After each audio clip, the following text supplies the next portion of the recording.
नई डरावनी कहानी। आवाजें। गुड़िया एक छोटे से कस्बे में अपने माता पिता के साथ रहती थी। उसके घर के पास एक पुराना जंगल था जिसे लोग आवाजों का जंगल कहते थे।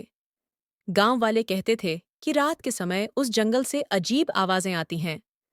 गुड़िया को इन बातों पर विश्वास नहीं था। वह अक्सर अपनी किताबें लेकर जंगल के पास बैठने चली जाती थी, लेकिन उसके माता पिता ने उसे चेतावनी दी थी, शाम ढलने के बाद जंगल के पास मत जाना। एक दिन गुड़िया देर तक जंगल के पास बैठी रही और उसे समय का ध्यान नहीं रहा। सूरज डूबने लगा और हवा अचानक ठंडी हो गई। उसने अपना सामान समेटा और घर की ओर चलने लगी। जंगल से गुजरते हुए उसे अचानक किसी के पैरों की आहट सुनाई दी। उसने पीछे मुड़कर देखा, लेकिन वहां कोई नहीं था।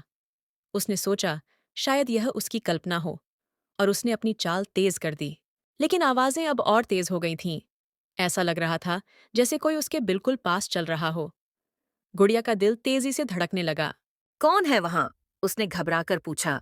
जवाब में एक धीमी और डरावनी आवाज सुनाई दी। तुमने हमारी सीमा पार की है, अब तुम्हें यहीं रुकना होगा। गुड़िया के पैरों तले जमीन खिसक गई। उसने दौड़ने की कोशिश की, लेकिन उसके पैर जैसे जमीन में जम गए थे।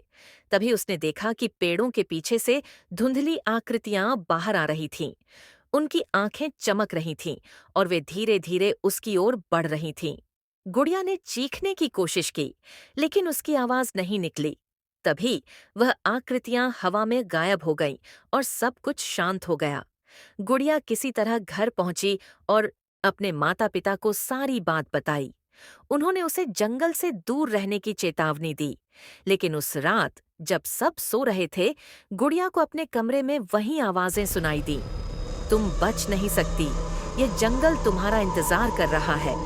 गुड़िया ने अपने माता पिता को जगाया, लेकिन जब वे उसके कमरे में पहुंचे तो वह गायब थी। उसके बिस्तर पर बस मिट्टी और सूखे पत्ते बिखरे हुए थे।